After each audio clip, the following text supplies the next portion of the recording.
So bakit hindi na lang po model? Model Na yan. taga mismo native po sa lugar na yon, nakilala sa lugar na yon. Why you?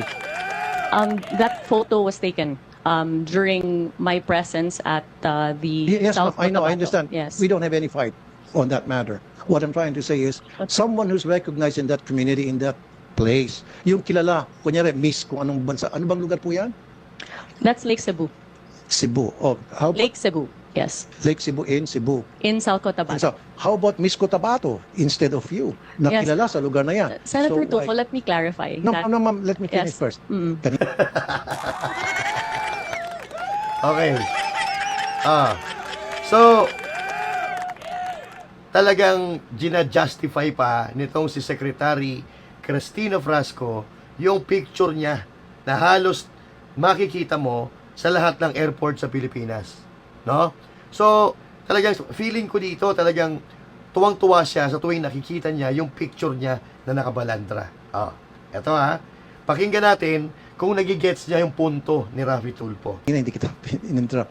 So bakit hindi na lang po yung isang native na kilala ng mga tao na kapag nakita nila, agad-agad maintindihan nila bakit siya nandyan as opposed to ikaw. Isa pa po. Ma'am, these are the things that I'm trying to voice out today. Nothing personal, nothing about you. These are the complaints that my office received, my action center received. They came to me and they talked to me and they told me everything I'm telling you now. Isa pa dito, meron sa isang, ano ba to? Pinakita sa amin na puro nakalagay Frasco sa isang, sa Ninolan, Cebu. So, doon sa mga, yung sa mga tabi-tabi na may mga eateries, mga karinderya. So, merong kahabaan, puro karinderya sa, I think, sa highway ba ito? So, sa taas, sana inilagay niyo po doon yung mga lugar na pwedeng pasyalan. I'm sure na dadaan dito yung mga turista kasi highway po ito. Sa halip na ilagay niyo po yung karatula doon na mga places na pwedeng bisitahin, ang nilagay niyo po doon, puro apelyido niyo po.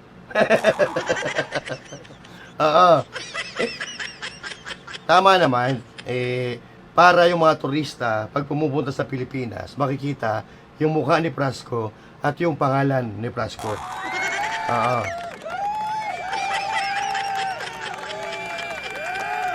Hindi mo pa tinodo, sana nilagay mo na rin yung mukha ng nanay mo. Yari ka,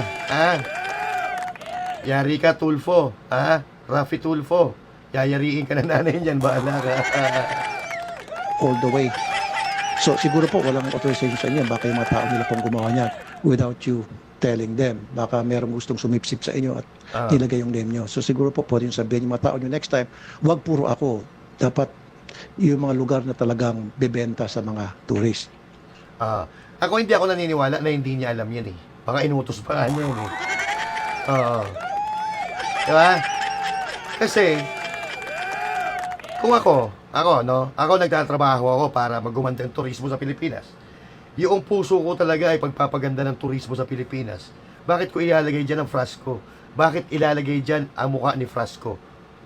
Kung gusto ko talaga na umunlad, ako sa sarili ko, bilang nagtatrabaho sa turismo, kahit nasa mababang level lang ako ng pagtatrabaho, ang ilalagay ko dyan, yung mga lugar na matatagpuan sa Pilipinas na dinadayo, hindi yung mukha ni Frasco. Pero, dito, dahil ito nga ang usapin na dito ito yung usapin na dito na iniimbestigahan kung bakit nandyan yung mga mukha niya, siyempre hindi naman aamin yan. Sasabihin yan na wala siyang kinalaman diyan sa mga picture, sa mga pangalan na yan. Naman dyan, di naman aamin yan. Is that good enough? Senator, with all due respect, I just wish to place on the record that the photos that have been used and transformed into memes are actually work photos. Is that AI? You're telling me that's AI? No. Okay. This is a work photo. I was in Lake Cebu in South Cotabato promoting the Philippine Experience Program. The interpretation or misinterpretation of that, of course, is up to public consumption. But we have all the documentation to prove that my presence there was a legitimate one, and it was to help the destination. Okay. Ma'am naman, Secretary Frasco, we're not talking about your presence here. We're not talking about if you're there or not. We are talking about the picture circulating that everywhere in the tourism industry, tourism infrastructure, sa airport, sa mga lugar ng pasyalan, makikita yung pangalan mo at mukha mo. Hindi natin pinag-uusapan dito kung present ka o nagpunta ka ba dun sa lugar. Talagang pupunta ka dyan dahil trabaho mo yan.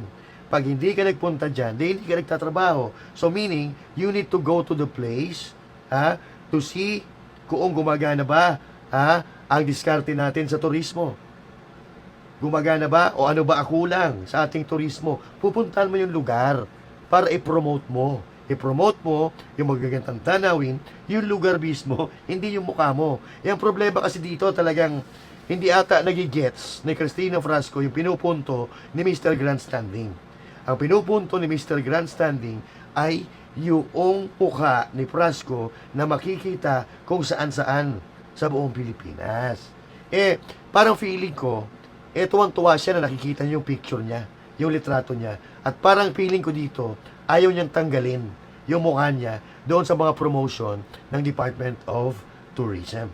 Parang gano'n na nakikita ko, nararamdaman ko Pero tingnan natin, along with this video. Far as crafting of tourism packages, tourism circuits, building up of attention for the destination in conjunction with our tourism stakeholders. I'm not saying, Mom, that your presence there is not legit. Okay? What I'm saying is, yung presence mo doon, yung sa picture na yan, it doesn't fit in sa taste ng mga Pilipino na nakakita po niyan. Kaya nga po, binabash po kayo. Parang, ang gusto ata no? Parang feeling ata ni Frasco no? Gandang-ganda yung mga tao doon sa picture niya. And even Tulfo is saying that hindi katulad mo ang taste ko.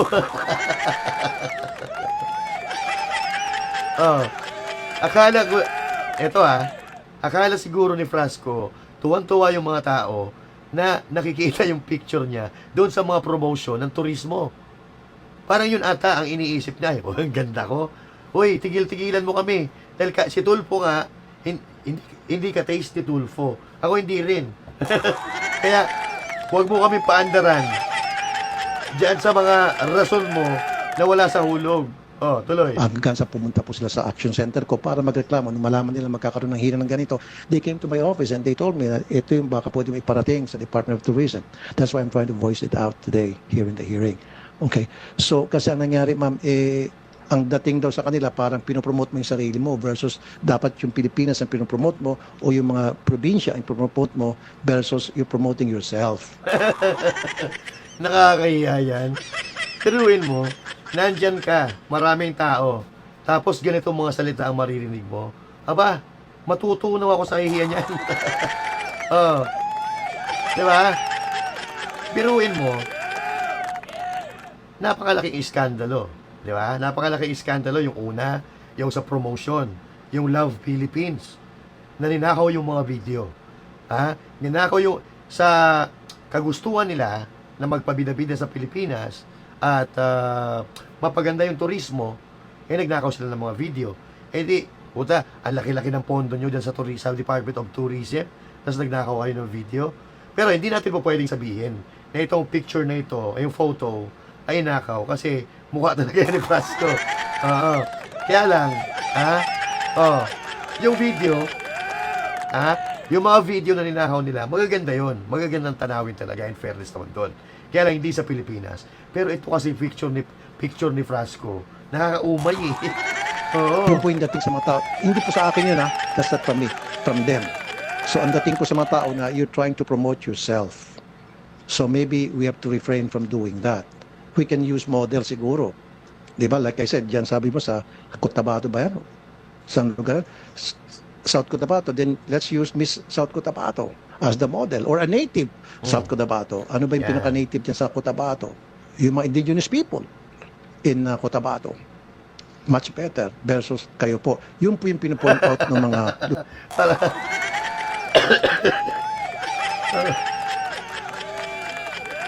Parang hindi lang dinidiretso ni Tulfo pero parang ang ibig sabihin niya, dapat ang ipinapakita mo sa promotion, yung mga lugar, mga pasyalan sa probinsya, yung landmark ng probinsya, kung ano makikita sa probinsya, or yung mga native ng lugar ng probinsya, or yung mga pambato sa Miss Universe ng mga probinsya na yan. Hindi yung mukha mo. Kasi, nakakaumay ang sagwa. Parang ganun ang gustong sabihin ni Tulfo, no? Ayaw pa niya diretso yun, eh. Lumapit po sa akin. Ah. Mr. Chair, gusto magsalita si Ms. Rasco?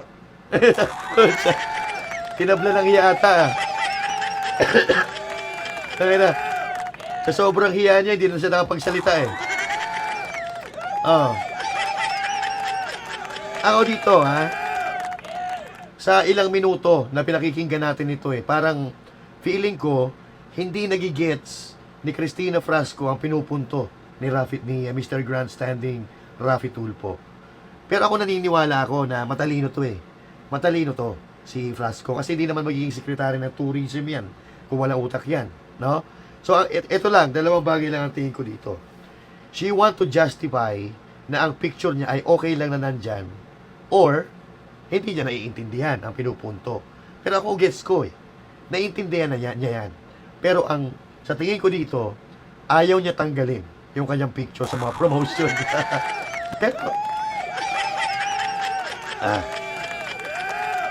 Pero tingnan natin kung ano yung sasagot niya. Sec, you want to respond?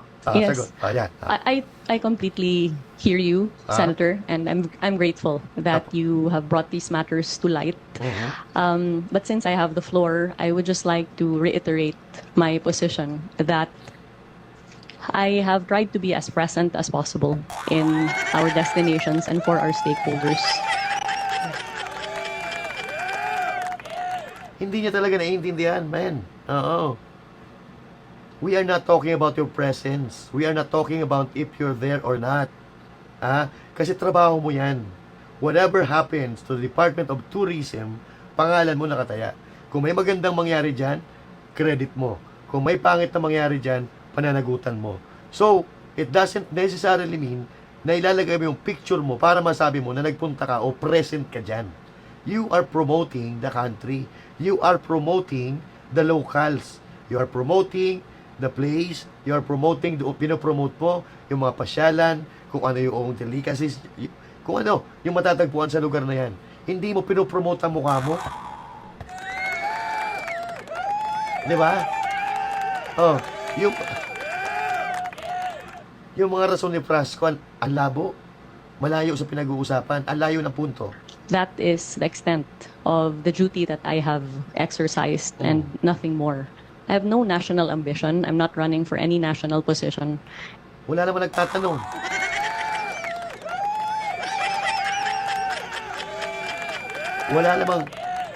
Wala namang nagsabi na tatakbo ka. Ngayon pa nga lang secretary ka, and yet yung picture mo kung saan-saan nakabalandra, papaano pa kaya? Kung tumakbo ka sa eleksyon at national position pa.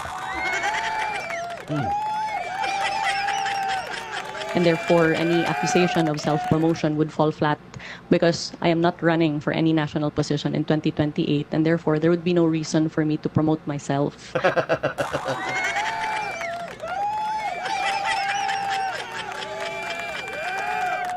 So itong ginagawa mo, hindi ito self-promotion. Yung paglalagay ng picture mo, pangalan mo kung saan-saan parte ng Pilipinas, hindi yan self-promotion.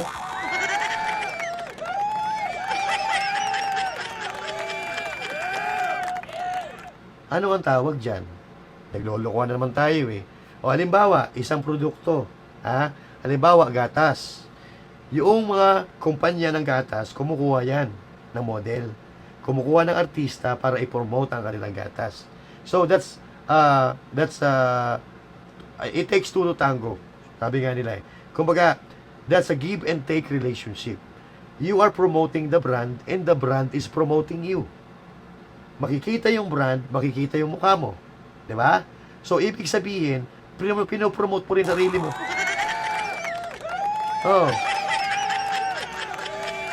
Kasi, yung mga artista, pag gumagawa sila ng pelikula, may mga tarpaulin nga yan na ipinamimigay nila idinidikita na kung saan-saan kasi pinopromote nila yung sarili nila at yung pelikula nila.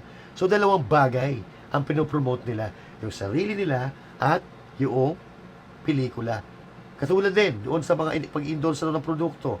Pag-endorso ng produkto at pag-endorso ng tao. Kasi kung hindi ka naman sikat na tao, hindi ka naman kukunin para mag-endorso ng produkto na yun eh. Ikaw lang naman, yung nag-i-endorso na ipinagsisiksikan mo sarili mo na wala namang may gusto.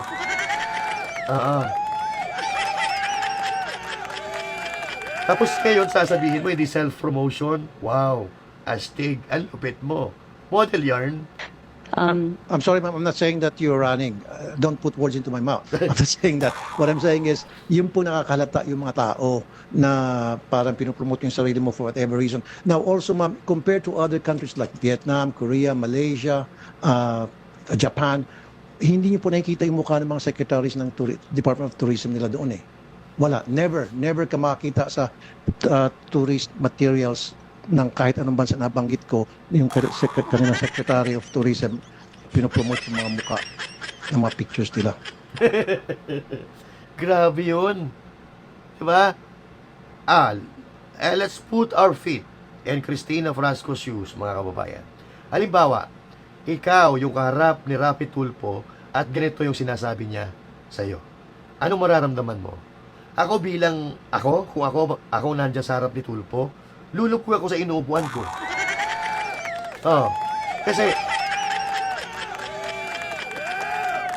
antinding kahihiyan po yan, mga kababayan. Biruin mo, sabihan ka na, yan si Tulfo, lagi na sa ibang bansa yan eh. Ako nakapunta na rin tayo sa ibang bansa. And never tayo nakakita na yung Department of Tourism nila nakabalandro yung mga mukha.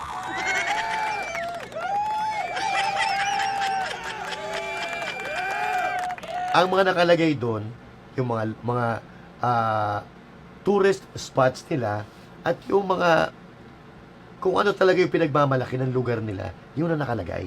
Hindi mukha ng sekretary nila. Kaya ako, hindi ko alam kung ano nararamdaman ni Frasco ngayon, pero kung ako, dahil ako mahihiya ako eh. Pero baka hindi na nahihiya ito mga ito. That's what the people that came to me. Perhaps if it is the pleasure of the senator that I no longer visit our destinations or that there be no coverage of the same, we can take that into serious consideration. But as far as my understanding, Ang tanga.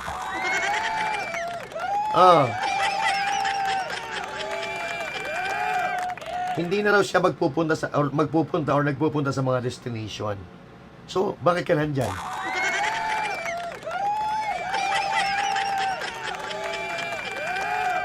Actually, Secretary Frasco, you need to roam around. Kailangan mo umikot sa buong Pilipinas. Yan ang trabaho mo. To make sure that the tourism industry is doing well. Diba? Hindi yung pwede, hindi ka napupunta. At hindi rin naman pwede na pagpunta mo, automatic, yung picture mo nandun.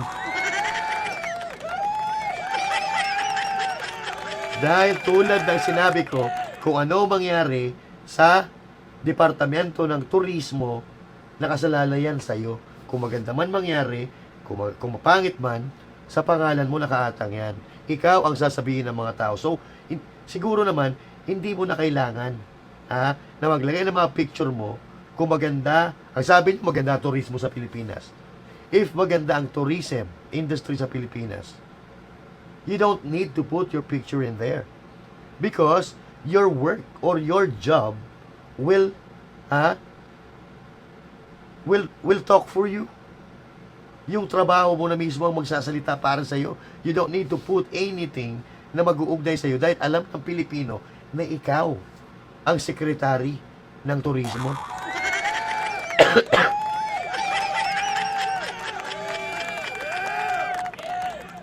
I think, mga kababayan, ayaw nyo talagang mawala yung picture niya diyan sa mga promotion ng turismo. Yun ang nararamdaman ko eh. Kasi napakasimple lang yan eh. Yung diskusyon na yan, kung alam niya lang sagutin, tapos na kanina pa. Of course, ma'am, you can visit. Why not? Yeah, I would even, people will appreciate you going there so that may kita mo on the ground. Tama. Kung ano yung mga kulang, ano yung mga kailangang gawin, etc. But what we are saying here, ma'am, please, huwag mo i-promote yung sarili mo. Pag I have pupunta ka mo not, sa isang lugar, Senator. kung ano yung mga kulang doon, punahin mo and then punuan mo. Yun po yung point ng mga netizens na lumapit po sa akin. Okay? It has nothing to do about you. It has something to do na may problema at sinasabi lang ko ano yung problema na dapat punuan natin ngayon. Senator, we would be also very happy to provide your office with all of the promotional efforts that we have made sans my face in Walang hiya ka talaga. Ah. Ano ba to? Gina-justify talaga niya na kailangan yung picture niya. Ha? Kailangan yung picture niya at para ito ang katunayan na present siya doon sa occasion na yon. Eh sabi nga ni Tulfo, naiinis na siya sa mukha mo.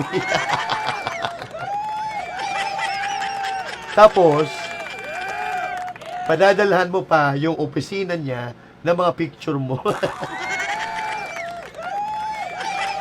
Mahina din. Mahina pick up nito. Yung antena, pakihabaan.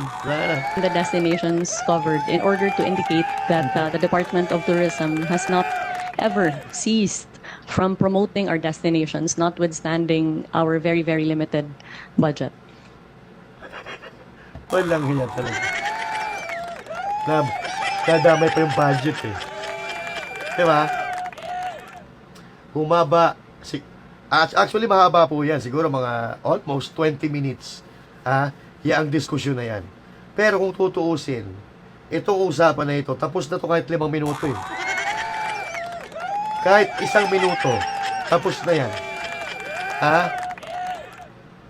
Para sasabihin ni Frasco, o sige, mula ngayon, tatanggalin ko na yung picture ko. Mula ngayon, hindi nyo na makikita ang pangalan ko at ang mukha ko sa mga promotion ng Department of Tourism. Tapos ang usapan. Kaso ang problema, mukhang ayaw tanggalin ni Cristina Frasco yung mukha niya sa mga promotion. Diba? Ito si Frasco ang pinakauna excuse me na tourism secretary na halos umikot ka ng Pilipinas, makikita mo yung mukha niya umaapaw sa kaipalan. Sa Bicol International Airport, pagbaba mo ng eroplano, pagpasok mo sa arrival, pagbaba mo ng escalator, makikita mo mukha niya.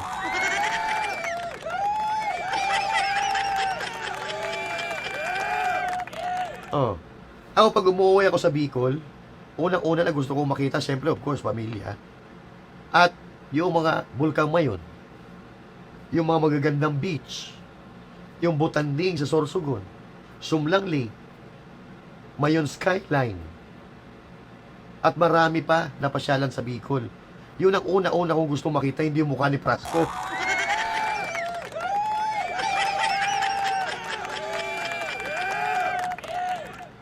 Galit na galit tayo doon sa mga e-politiko na nilalagay yung mga mukha nila kung saan-saan. Abay, tinalo pa sila ni Frasco.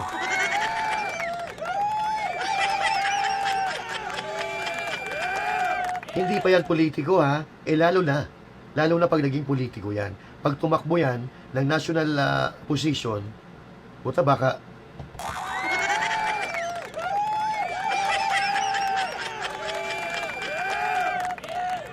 baka pati mga isda sa dagat lagyan ng picture niyan.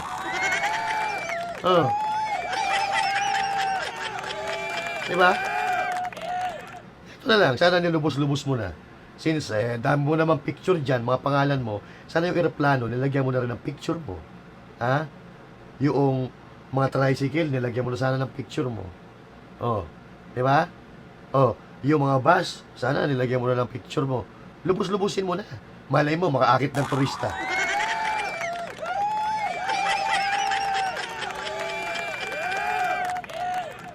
Pero, si Tulfo nga ayaw na ayaw sa mukha mo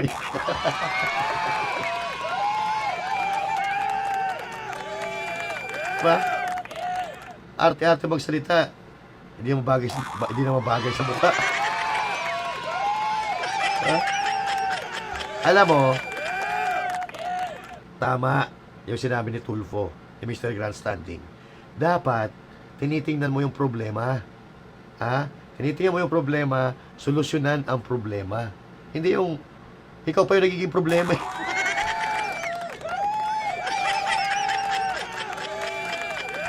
Oh, tingnan mo, kung yung mukha mo, hindi mo binalandra kung saan-saan, eh di sana hindi ka na-istorbo. Eh sana ngayon, na nandyan ka, sa mga oras na nandyan ka, sa hearing sa Senado, nagtatrabaho ka. Eh kaso sobrang kaipalan mo.